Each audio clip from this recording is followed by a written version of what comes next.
Accounts payable versus accounts receivable. Accounts payable and accounts receivable sound like heavy finance terms, but really, they just mean who owes who. Accounts payable equals money you still owe.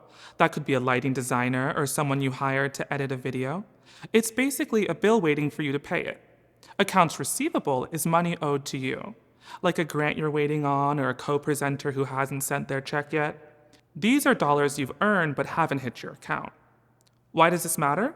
Because your bank balance doesn't always tell the truth. If you've got receivables pending, you might feel broke even though money is on the way. And if you've got a pile of payables, your account balance might look better than it really is. Easiest way to think about it? Check your Venmo. Payables equals who's waiting on you. Receivables equals who still owes you back. Knowing both sides keeps you from being surprised when the bills or payments finally show up.